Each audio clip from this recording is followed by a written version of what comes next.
Hi friends, எல்லாருக்கும் வணக்கம். எல்லோரும் எப்படி இருக்கீங்க? நாங்கள் இங்கே ரொம்ப நல்லாயிருக்கோம். ஒரு கஷ்டமான ஒரு நிகழ்ச்சி தான் நான் சொல்ல போகிறேன். நான் என்னென்னு பார்த்தீங்கன்னா, கரூரில் வந்து டிவிகே மாநாட்டில் 41 பேர் இறந்துட்டாங்க. அது ரொம்ப கஷ்டமாக இருந்துச்சுங்க. அந்த 2-3 நாளாக எனக்கு வந்து எந்த ஒரு வேலையுமே செய்ய தோணலை. நான் வீடியோ செய்தால் நான் டிவியில் பார்த்துட்டே இருந்தேன். ரொம்ப கஷ்டமாச்சு. அந்த 41 பேரில் வந்து 10 பேர் குழந்தைங்க. அது ரொம்ப ரொம்ப ஹர்ட். அது குழந்தைங்களுக்கு என்னங்க தெரியும்? ஏங்க கூப்பிட்டு போனீங்க? எனக்கு ரொம்ப கஷ்டமாக இருந்துச்சுங்க. இது எப்படி சொல்கிறது, எப்படி பண்ணுறதுன்னு புரியலங்க. சரி, ஓகே, பாஸ் இஸ் பாஸ்ட் அப்படிங்கிற மாதிரி அந்த குடும்பத்துக்கு தைரியம் வந்து கடவுள் தான் கொடுக்கணும். இதுக்கு மேலே அதை பற்றி நம்ம பேச வேண்டாம். பேசினா ரொம்ப ஹர்ட் ஆகுது. அதனால அதை பற்றி நம்ம பேச வேண்டாம் ஃப்ரெண்ட்ஸ். ஓகே ஃப்ரெண்ட்ஸ், அடுத்து என்ன பண்ணுறோம் பார்க்கலாம். இன்றைக்கி வந்து கிளைமேட் பார்த்திங்கன்னா ரொம்ப வந்து மழையாக இருக்குது. நைட்லேருந்து மழை பெஞ்சிட்டே இருக்குது. இப்போ வந்து கொஞ்சம் தூரல் தான் வந்துட்டு இருக்கு. காலையில் நல்லா மழை பெஞ்சுது, இப்போ கொஞ்சம் தூரல் இருக்குது. இந்த கிளைமேட்டில் நம்ம என்ன செய்ய போகிறோம் பார்த்தீங்கன்னா, ஒரு காரசாரமான ஒரு கத்திரிக்காய் முருங்கைக்காய் கிரேவி தான். கிரேவியும் சொல்ல முடியாது, பொரியலும் சொல்ல முடியாது, ஒரு செமி கிரேவி மாதிரி நம்ம பண்ணலாம். அதுக்கும் மேட்ச் என்னன்னு பார்த்தீங்கன்னா, ஒரு மைல்டான ஒரு காரமே இல்லாமல் காரம் கம்மியான ஒரு பொல்லாங்காய் கூட்டு பார்க்கலாம். இன்றைக்கி பொல்லாங்காய் கூட்டும் கத்திரிக்காய் முருங்கைக்காய் போட்டு ஒரு செமி கிரேவி மாதிரி வைக்கிறேன். இந்த 2 காம்பினேஷன் பார்த்தீங்கன்னா செம்மையாக இருக்கும். இந்த முருங்கைக்காய் கத்திரிக்காய் இந்த ரொம்ப கெட்டியாக வைக்கிறோம் இல்லைங்களா, அது வந்து செமி கிரேவி மாதிரி ரொம்ப கெட்டியாக வைக்கிறோம் பார்த்தீங்களா, அந்த மாதிரி இருந்ததுன்னா அது வந்து லெமன் ரைஸ்க்கு ரொம்ப சூப்பராக இருக்குங்க. அதையும் நீங்கள் ட்ரை பண்ணி பாருங்கள். லெமன் ரைஸ் வச்சு மேட்ச் பண்ணி பாருங்கள், செம்மையாக இருக்குங்க. வாங்க வீடியோக்குள்ள போகலாம்.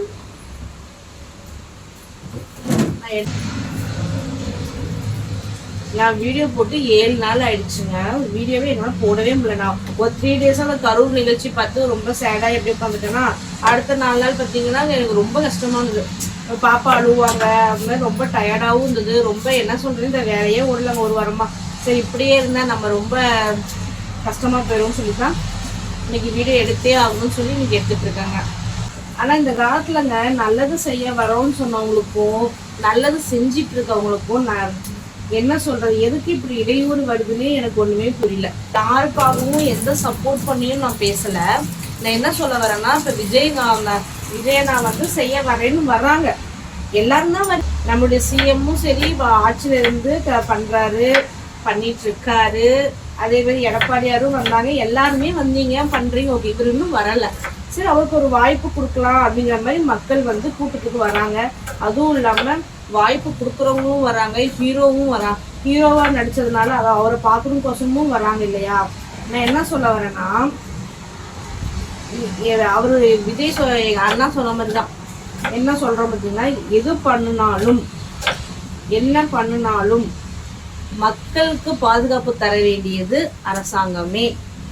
அதனால மக்களுக்கு பாதுகாப்பு கொடுப்பல. என்னன்னு பார்த்தீங்கன்னா, என்னோட மைண்ட் தாட் என்ன ஓடுதுன்னா, எங்க வாழ விடுங்க, மக்களாகிய நம்மள வாழ விட்டா போதும். அந்த கட்சி அப்படி என்ன செய்வாங்கிறது போய் இப்ப நம்ம வாழ விட்டா போதுங்கிற அளவுக்கு மைண்ட் அப்படிதாங்க. ரொம்ப அப்செட் ஆயிடுச்சுங்க 2 நாளா. எனக்கு இதை பத்தி பேசலாமா பேசக்கூடாதுன்னு தெரியல. எனக்கு சும்மா நான் சொல்றேன். நான் ரொம்ப கஷ்டமா இருந்தது. எங்க வீட்டுக்காரும் சரி ரொம்ப ஃபீல் பண்ணுது. என்ன இப்படி ஆயிடுச்சு, மக்களுக்கு எல்லா பாதுகாப்பும் தரணும். விஜயனாவும் சொல்றேன், என்ன சொல்றது, டைமுக்கு வரணும். என்ன டைம் சொல்கிறோமோ அந்த டைமுக்கு முன்னாடியே வர ரொம்ப ட்ரை பண்ணணும். எல்லாமே ஃபேவராக கொண்டு போகணும். ஏன்னா மக்களும் பாதிக்கப்படக்கூடாது. இது குழந்தைங்க பாருங்க, அவங்களுக்கு கூட்டத்துக்கு கூட்டு போகணும்னு என்ன இருக்கு. வீட்டில் பார்த்தா லைவ்ல ஃபுல்லாக பார்க்கலாங்க. ஒவ்வொரு நேரில் பார்க்கறத விட லைவ்ல க்ளோஸ்அப்ல நல்லா பார்க்கலாம். லைவ்லேயே போடுறாங்க, அதை பார்க்கலாம்ல. இனிமேலாவது ரொம்ப சேஃபாக இருங்க. என்னெல்லாம் கேட்டால் விஜயனை களத்துக்கே வராம இருந்தாலே ஓட்டு விழுகும்னு தோணுது எனக்கு. இப்போ பார்த்தா இப்படி பண்ணோம்னா நாளைக்கு எப்படி அவர் வருவார்? ஏதாவது திட்டத்தை பார்க்கறதுக்கு இப்போ நம்ம யார் வந்தாலுமே நார்மலாக வந்துட்டு போகிற மாதிரி தான் இருக்கணும். எல்லாரும் அவங்க வேலையை பார்த்துட்டு ஆதரவு கொடுக்குறவங்க ஓட்டுல ஆதரவு கொடுங்க. அப்படிதான் நான் சொல்லுவேன். இந்த குழந்தைங்க வாழ வேண்டிய வயசுல குழந்தைங்க தாங்க பாவம். என்னத்தான் சொல்றோன்னே தெரியல. அது ஒரு 3 டேஸாக ரொம்ப கஷ்டமா இருந்துச்சு. ஓகே, நம்ம இதை பத்தி பேச வேண்டாம், நம்ம நார்மலா பேசிட்டு போயிடலாம். இந்த கத்திரிக்காய் வந்து நான் ஃபர்ஸ்ட் ட்ரையல் பண்ணி பார்த்தேன், எப்படி இருக்குன்னு பார்த்துட்டு அப்புறம் நம்ம செஞ்சு வீடியோ போடலான்னு பிளான் பண்ணி நாங்கள் செஞ்சோமா. அப்போ பார்த்தீங்கன்னா செம்ம டேஸ்ட்டாக இருந்துச்சுங்க. இப்போ பாப்பாவை எடுத்து தூங்கிட்டு இருக்காங்க. முழிச்சிட்டு இருந்தா ஒரு வேலையும் இப்போ பெருசாக ஒரு வேலையும் செய்ய விட மாட்டேங்கிறாங்க. ஸோ அதனால் பாப்பாவை தூங்கிட்டு இருக்காங்க. இந்த டைம்லேயே சமையல் செஞ்சு வச்சிடலாம், நம்ம வேலையும் முடிஞ்சிடும். அப்புறம் முடிச்சிட்டாங்கன்னா அவங்க கூட நம்ம உட்காந்துக்கலாம், ரெஸ்ட் எடுத்த மாதிரி இருக்கும் அப்படின்னு பிளான் பண்ணிட்டாங்க. காலையில் பார்த்தீங்கன்னா என்ன சாப்பிட்டோம் அப்படின்னு பார்த்தீங்கன்னா கம்பு தோசை வந்து நேற்று ஆட்டி வச்சுருந்தேன். ஸோ அதனால் கம்பு தோசை தான் செஞ்சுருந்தேன் ஃப்ரெண்ட்ஸ். நீங்களும் வந்து கம்பு தோசை, ஆரி தோசை மார்னிங் டைமில் நல்லா கொடுக்குறேன். ஏன்னா நைட் டைமில் தான் ஒரு செரிமானம் ஆகும், செரிமானம் ஆகாமல் கூட போகும் ஆரியோலாம். அதனால என்ன பண்ணுறது, காலையில் இட்லியே சுற்றுறது, கடைசி மாவு மட்டும் தோசை, மேக்ஸிமம் மார்னிங் இட்லி தான். ஒரு வாரம் கம்பு தோசை, ஒரு வாரம் பச்சைப்பயிறு தோசை, ஒரு வாரம் ஆரிய தோசை, இன்னொரு வாரம் கருப்பு கவுனி ரைஸ் தோசை சுட்டுருந்தேன். அது என்னமோ பாப்பாங்களுக்கு பிடிக்கவே இல்லை. அதனால அதை எங்களுக்கு மட்டும் பண்ணோன்னா எங்களுக்கு தனியாக பாப்பாவுக்கு தனியாலாம் பண்ண முடியல. ஃப்ரிட்ஜு சின்ன ஃப்ரிட்ஜாக போச்சா, அதனால 7 பாக்ஸ் வைக்க முடியல. ஸோ அதனால் நான் என்ன பண்ணிட்டேன், கருப்பு கவுனி ரைஸ் இருக்கிற வரைக்கும் செஞ்சுட்டு அப்புறம் தீர்ந்துச்சு, நான் வாங்கவே இல்லை.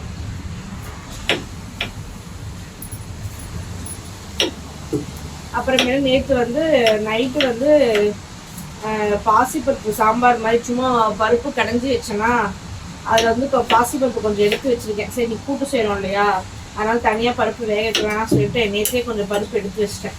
அதனால் இந்த குழம்பு செஞ்சோன்னா அடுத்து கூட்டு செஞ்சிடலாம். கூட்டுக்கும் பொல்லங்காய் கூட்டுக்கும் கத்திரிக்காய் அந்த மாதிரி செஞ்சு பாருங்க, அட்டகாசமாக இருக்குங்க. இதில் பார்த்தீங்கன்னா 2 வெங்காயம், சின்ன வெங்காயம், பெரிய வெங்காயத்தில் சின்ன சைஸ் இருக்கு இல்லையா, அது 2 வெங்காயம், 2 தக்காளி. காரத்துக்கு வந்து நம்ம வந்து கொஞ்சம் தூள்லாம் போடுவோம், மிளகாய் தூள்லாம் போடுவோம். அதனால சும்மா வதக்கிறதுக்கு ஒரு 2 வரமிளகாய் போட்டுக்கலாம். நல்லா காரசாரமாக வச்சிங்கன்னா சூப்பராக இருக்கும். பாப்பாங்களுக்கு வந்து கொஞ்சம் கம்மியாக தான் வைப்பேன் காரம். போடலாமா சமைக்கலாம். இந்த மிளகா வைக்கணும் இல்லைங்களா, அதனால சூப்பு கேட்கறது மறந்தாப்புல அப்படியே கொண்டு போய் பாப்பா தடவிட்டுன்னு வச்சுக்கோங்க.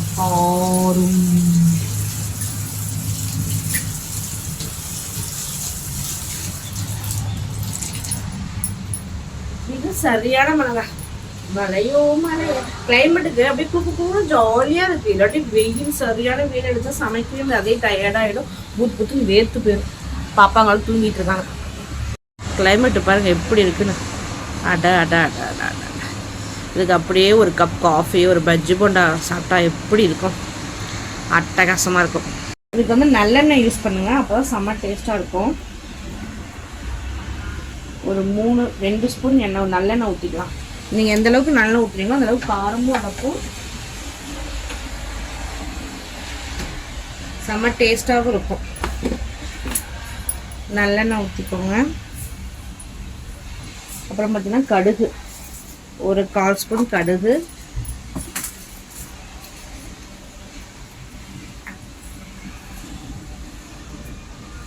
ஒரு 1/4 ஸ்பூன் ஜீரகம், ஒரு 1/2 ஸ்பூன் ஜீரகம்,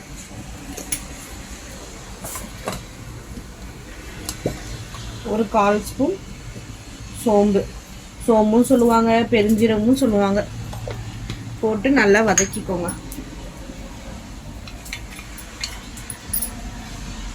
நல்லா பொரிஞ்சு வந்ததுக்கப்புறம் வெங்காயம், 2 வெங்காயம், 2 தக்காளி, 2 காஞ்ச மிளகா, கொஞ்சம் கருவேப்பிலை இது எடுத்துருக்கேன். இது அப்படியே எல்லாம் ஒன்றா போட்டு வதக்கிக்கலாம்.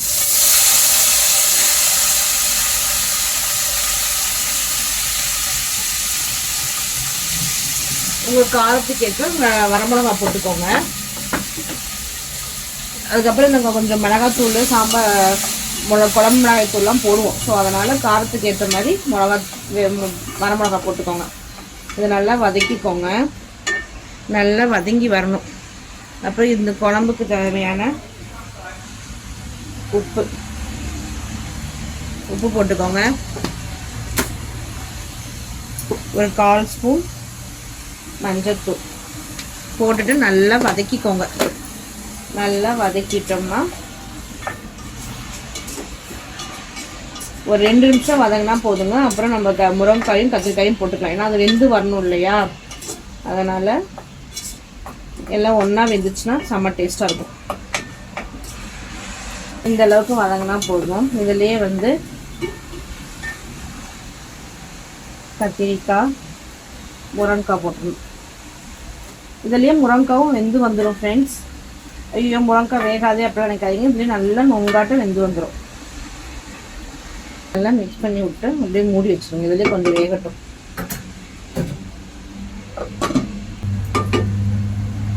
ஒரு 2 நிமிஷம் வெந்துருச்சு. இதுலேயே பார்த்தீங்கன்னா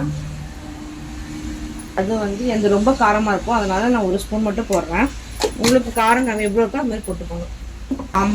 சாம்பாருக்கு போடுவோம் இல்லையா, சாம்பார் தூள் நான் அது ஒரு இந்த ஸ்பூன் சின்னதாக இருக்கிறதுனால 2 போட்டுக்கிறேன். நான் எப்படி பார்த்தா அது 1 ஸ்பூனில் ஒரு அரை ஸ்பூன் கிட்ட தான் வரும். அவ்வளோதாங்க. பொடியெல்லாம் போட்டாச்சு. இதை போட்டு நல்லா மிக்ஸ் பண்ணிக்கோங்க. மிக்ஸ் பண்ணிவிட்டு இது நல்லா வெந்து வரணும். கடைசியாக ஒரு கொஞ்சோண்டு புளி ஊற வச்சுருக்கேன், காட்டுறேன்.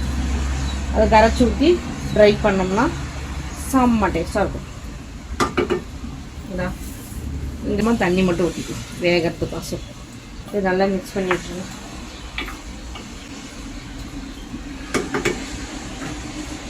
ஓகே, இது நல்லா வெந்து வரட்டும். நான் புளி ஊற்றும் போது காட்டுறேன்.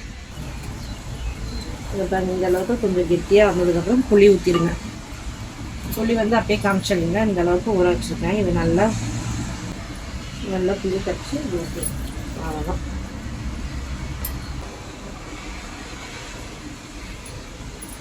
இது நல்லா கெட்டியாக வரணும்.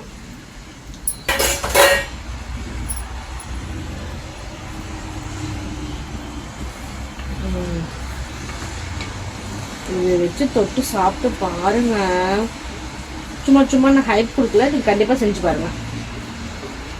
இது இரும்பு சட்டிலாம் தூக்க முடியாது, அதனால நான் எடுத்து அப்படி பண்ணிட்டு பாருங்க. இந்த அளவுக்கு கெட்டியாக இருக்கும். தொட்டு சாப்பிட்றதுக்கு நல்லா இருக்கும். 2 ஸ்பூன் ஊற்றிக்கோங்க. இதுக்குள்ள எண்ணெய்லாம் அதிகம் தேவையில்லை, லைட்டாக ஊற்றினா போதும். எண்ணெய் 2 ஸ்பூன் ஊற்றிட்டேன். கொஞ்சமாக கடுகு, நல்லா காஞ்சதுக்கப்புறம் கடுகு போடுங்க.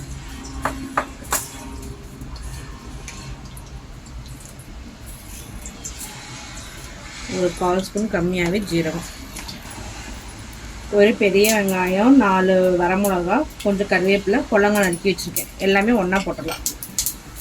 எல்லாம் ஒன்றா வதங்கட்டும்.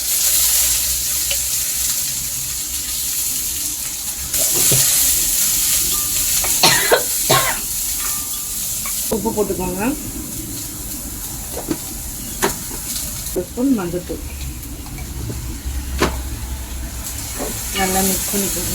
இப்போ வேக வச்சு வச்சுட்டேன், அதை அப்படியே இதில் போட்டுக்கோங்க. போட்டு இந்த புடலங்காயும் பருப்பையும் ஒன்றா வேக வச்சிங்கன்னா, அது ஆக்சுவலாக பருப்பு வெந்தது தான், 2 ஒன்றா இருந்ததுன்னா அந்த பருப்பு கூட்டில் காய் வெந்து செம்ம டேஸ்ட்டாக இருக்கும். 1 கப் தண்ணி மட்டும் ஊற்றிக்கலாம். இது நல்லா மிக்ஸ் பண்ணி விட்டுக்கணும். இது நல்லா கொதிச்சு வெந்து வரட்டும். அப்புறம் இன்னும் ஒரு ப்ராசஸ் இருக்குது.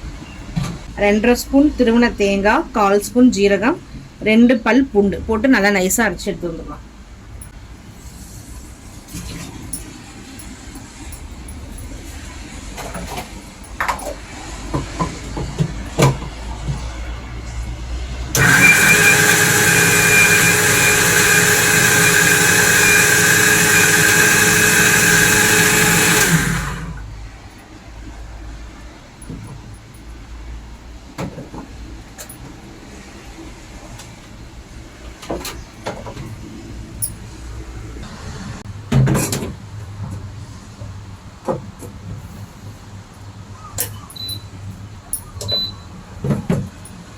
ஓகே ஃப்ரெண்ட்ஸ், சாதமும் வச்சாச்சு, கத்திரிக்காய் குழம்பும் ரெடி ஆகிடுச்சு, புடலங்காய் கூட்டு இப்போ ரெடி ஆகிட்டு இருக்கு. ஓகே ஃப்ரெண்ட்ஸ், இந்த வீடியோ இதோட முடிச்சிக்கலாம். அடுத்த ஒரு வீடியோவில் புது டிஷ்ஷோடு நான் வரேன். அது வரைக்கும் நீங்கள் கொஞ்சம் வெயிட் பண்ணுங்கள். இந்த வீடியோ உங்களுக்கு பிடிச்சிருந்தா என்ன பண்ணணும், உங்கள் ஃப்ரெண்ட்ஸ் அண்ட் ஃபேமிலிக்கு ஷேர் பண்ணுங்கள்.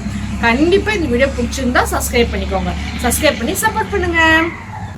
பாப்பாவும் தூங்கிட்டு தான் இருக்காங்க. அதுக்குள்ளே நான் போய் எல்லா வேலையும் முடிக்கிறேன். டாடா, பாய்.